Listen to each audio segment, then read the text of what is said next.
자, 이번 주는 신앙고백 훈련 1과 1권 1과 두 번째 시간인데 적용과 실천에 대해서 집중적으로 하시도록 하고, 이 훈련하라 구역 공과의 특징은 인도자가 말을 많이 하기보다는 참여하시는 분들이 얘기를 많이 하도록 하는 게 관건이에요.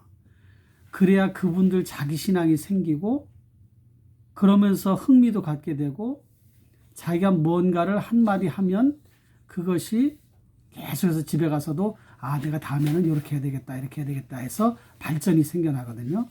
그래서 유도를 해 주시기 바라고요. 지금 3주 거를 나눠드렸는데 다음 주는 제가 필리핀 가기 때문에 구역장 교육이 없고 그 다음 주에 구역장 공부를 할 텐데, 우선 이번 주 할 거는 신앙고백 훈련 두 번째 시간이니까 거기 프린트물 나눠드린 대로 지난주 나눴던 부분을 복습해 봅시다. 요거는 간략하게 구역장님이 소개해 주셔도 돼요. 굵은 글씨만 해 주셔도 되고, 그 다음에 두 번째가 이제 적용의 부분을 함께 적용해 봅시다 하는데, 신앙고백 훈련 내용을 배우면서 느낀 점, 아니면은 구역 이 훈련 공과를 하면서 훈련 소그룹 하면서 느낀 점, 이런 것들을 간략하게 해주셔도 되고, 구역원들이 다 하지 않아도 돼요. 시간이 많이 가니까 한 분 정도나 구역장님 자신이 또 얘기도 좋습니다. 그 다음에 두 번째 이제 예화로 소개한 캐시 버넬의 이야기, 순교한 이야기잖아요. 그래서 이거는 같이 그 시간에 읽어줘도 좋겠습니다. 안 읽어오신 분도 있을 수 있으니까 그 예화를 쭉 한번 읽고 그 다음에 어떤 느낌이 드셨는지, 구역장님도 그것을 또 본인이 느낀 점을 얘기하셔도 돼요. 총 앞에서 다 두렵잖아요. 그런데도 나 하나님 믿는다. 너희들도 하나님 믿어야 된다. 그냥 총을 쏜 거예요. 그러니까. 그런데 그것이 미국 전역의 젊은이들을 기도 운동으로 정말 승화시키는 그런 일이 있었단 말이죠. 우리도 그렇게 살아가야 되겠다. 다짐하는 시간을 가지면 좋겠고, 세 번째는 신앙 고백은 입으로 시인하고 마음으로 믿는 것이 중요하니까 다 같이 이제 구역원들에게 한번 따라해 봅시다 하고 그 내용을 같이 해주는 거예요. 주는 그리스도시요 살아계신 하나님의 아들이십니다. 이렇게. 그 다음에 동그라미 네 번째, 이제 신앙 고백을 통해 그리스도 중심의 삶을 살겠다고 다짐해 봅시다. 나는 교회 중심으로 살아가고 있는가?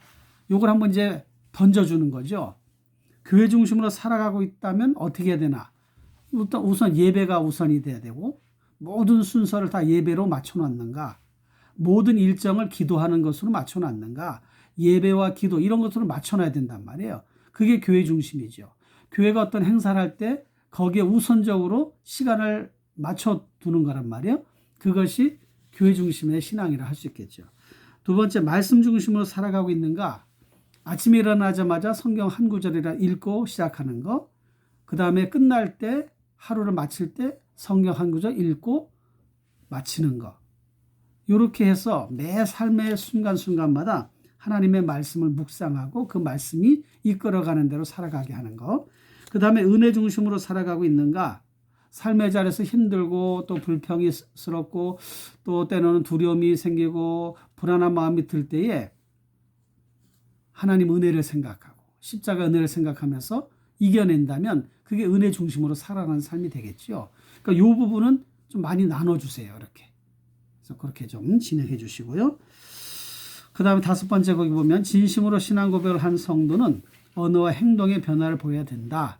난 죽겠다, 힘들다, 못 살겠다, 왜 이렇게 괴롭냐, 아프다, 짜증난다 이런 말보다는 살리는 말, 자기 자신을 살리는 말, 가정을 살리는 말, 이웃을 살리는 말, 직장인들을 살리는 말, 힘내세요, 용기를 가지세요, 하나님이 함께 하실 거예요, 제가 기도해 드릴게요, 제가 기도하고 있습니다. 이런 말들이 살리는 말이잖아요. 이런 말도 우리가 실천해 보자. 그 다음에 여섯 번째는 마지막으로 신앙 고백을 하였다면 자신의 삶을 책임지는 자세로 살아가야 되는데 빛과 소금의 역할을 감당하는 것, 그게 중요하겠지요. 이렇게 해서 해주시고, 그 다음에 세 번째 실천 과제는 매일 아침 저녁 신앙 고백 시간을 가져보자. 예수님은 나에게 누구인지를 말해보고 써보자. 한 주간 살아계신 하나님 경험한 간증 이야기를 해보자. 다음 시간에 나눠보자. 이런 것들도 숙제로 해주시면 되겠습니다. 이건 프린트물에 나온 대로 그대로 하시면 되니까 어렵지 않을 거예요. 자, 그럼 그 다음 주에 이제 할 거. 1권 2과 회개 훈련인데 역시 들어가는 말은 지난 한 주 어떻게 지내셨어요? 간략히 인사 나눠주시고 오늘은 그 교회답게 훈련하라 1권 2과 회개 훈련 첫 번째 시간입니다. 하고 함께 배우며 훈련합시다. 요 멘트는 똑같으니까 거기다 뭐 살을 붙이셔도 돼요. 그 다음에 두 번째, 이제 회개 훈련이란 무엇인지 살펴봅시다. 교재 32쪽에 보면 회개 훈련이란 그 정의를 거기다 해놨잖아요. 그런데 리처드 백스터의 그 진정한 회개란 그 내용이 있잖아요. 그거는 한번 다 같이 읽어주셔도 좋아요. 자, 우리 32쪽에 리처드 백스터 목사님이 정의한 진정한 회개란 그걸 한번 읽어볼까요? 다 같이 시작. 당신이 하나님 앞에서 영원히 죽을 수밖에 없는 죄인임을 진심으로 자백하고 그리스도의 십자가 공로로 말미암아 용서의 은혜를 받아들이는 것이라고 하였다. 너무 정리를 잘해줬죠.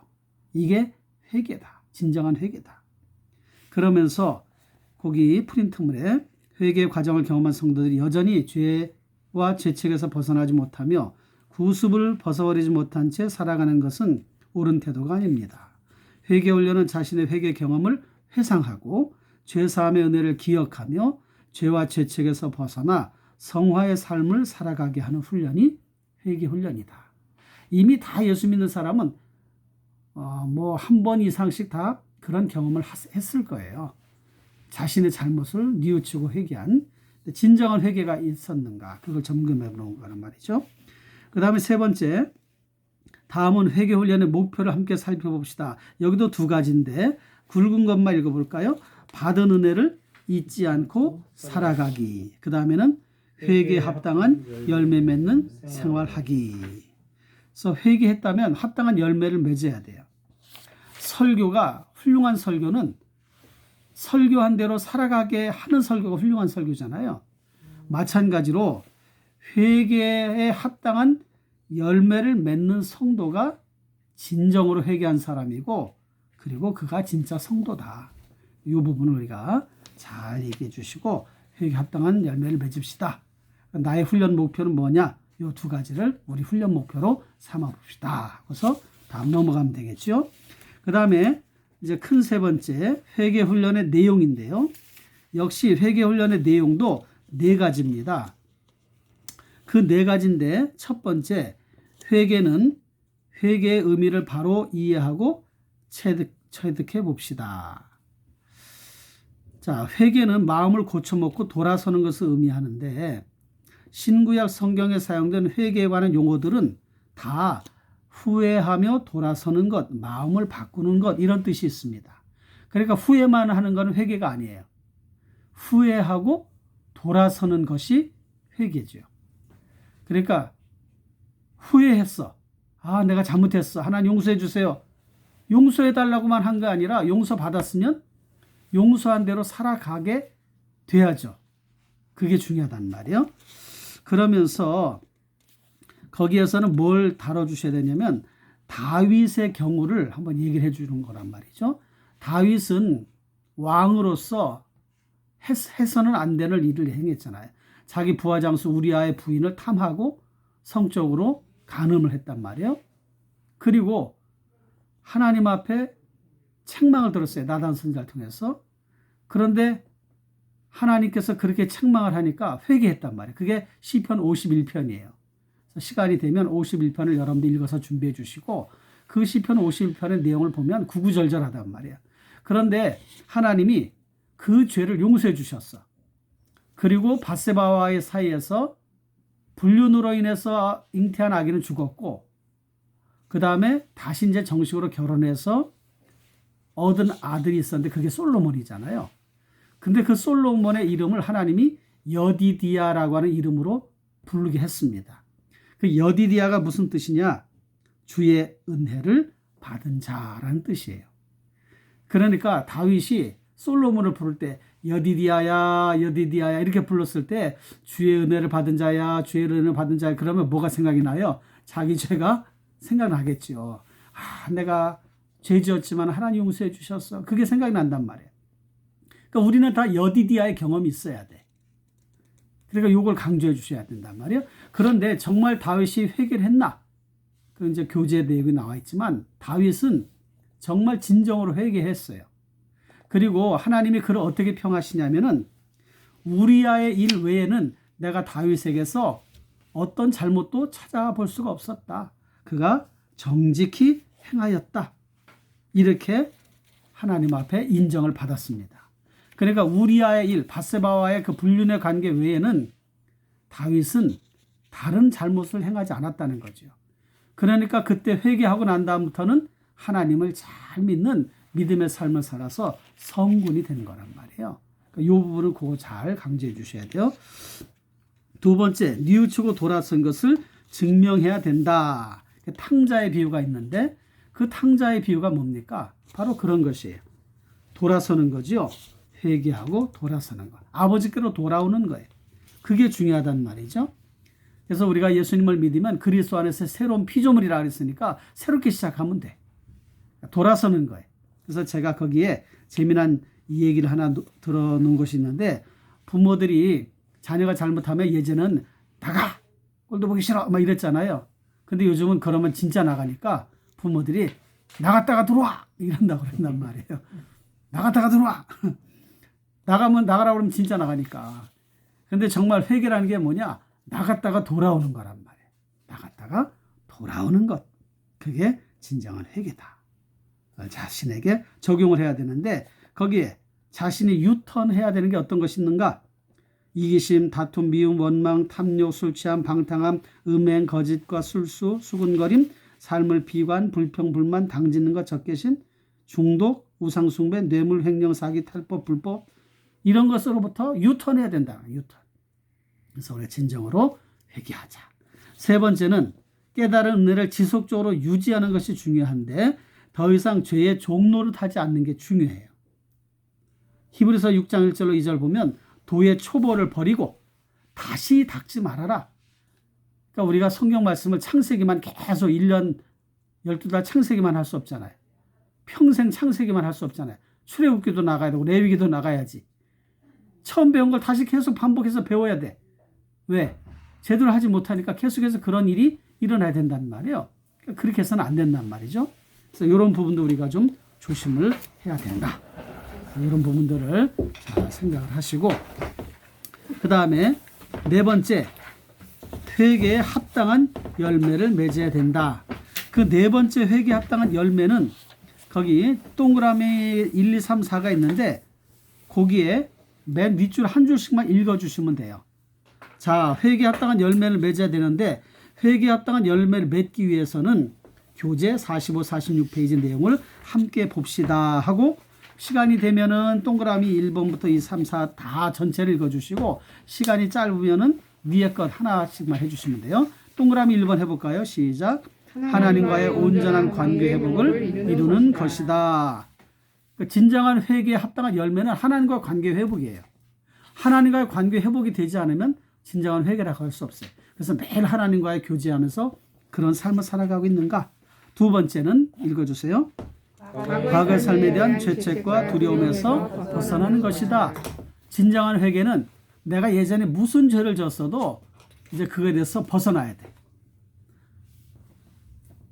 사도 바울은 스데반을 돌로 쳐 죽이는 그 일에 앞장섰던 사람이잖아요. 그 외에도 많은 일을 했어요. 그런데 그거를 해결했어. 그리고 그것이 자신에게 부끄러운 일이었지만 그것을 하나님께서 용서해 주셨다고 믿고 당당하게 자신감 있게 이야기할 수 있었단 말이에요. 그러니까 우리도 과거에 잘못한 일이 있다면 다 죄사함을 받아서 깨끗이 하나님 용서해 주셨으니까 죄책감을 가질 필요가 없다. 이것을 확실하게 해주시고요. 세 번째 읽어주세요. 성경의 가르침을 통해 배운 인생 목적과 의미, 새로운 삶의 태도로 실천하는 삶을 살아가는 것이다. 성경의 가르침을 통해서 회개했다면 인생의 목적과 의미가 무엇인지, 인생의 목적은 뭐예요? 하나님께 영광. 그게 인생의 목적이잖아요. 의미, 하나님을 기쁘시게 하는 것, 즐겁게 하는 것, 하나님을 높이는 것. 그 다음에 새로운 삶의 태도, 부정적인 생각은 버리고 긍정적인 생각으로, 믿음의 생각으로, 은혜로운 생각으로 삶을 만들어가는 것. 그 다음에 네 번째 읽어주세요. 허탄하고 허랑방탕한 생활을 청산하고 왕의 자녀답게 살아가야 하며 하나님의 자녀로서의 품위와 존엄 그리고 당당함과 영적인 자신감으로 충만한 생활을 해나가야 된다. 옛날에는 그래도 교회 다니는 사람이 나 그랬는데 요즘은 그런 얘기조차 들을 수가 없어요. 빛과 소금이 되지 못한 일이 없어서 너무 안타까운 일이 일어나고 있는데 이런 부분들 우리가 정말 조심하고 잘 감당해 가도록 그렇게 힘쓰십시다. 그리고 이제 마지막 맺는 말로 이렇게 마무리하시고 마치시면 됩니다. 그리고 이제 세 번째, 그 다음 세 번째 주에는 인도자용, 그래서 적용 1권 2과 회개훈련 두 번째 시간 그걸 그대로 진행해 주시면 돼요. 요거는 이제 다음에 다시 또 구역 공부할 때 가르쳐 드리도록 하겠고요. 다음 주는 구역 공부가 없어요. 그리고 그 다음 주 구역장 공부가 있습니다. 그러니까 구역장 공부는 격주로 하고 구역 모임은 매주 하는 거예요. 한 주는 본문 내용 가지고 한 주는 적용과 실천을 가지고 그리고 매월 마지막 주는 오후 예배가 있을 때는 구역 예배가 없어요. 그때는 원래 하시고 오후 예배 후에는 권사의 안수 입사를 해주시면 됩니다. 자, 이렇게 해서 해가시면 요 프린트물이 있으니까 여러분들 책 읽으시면서 하시면 다 돼요. 어렵게 생각하지 마시고 그렇게 잘 지내주시기를 바랍니다.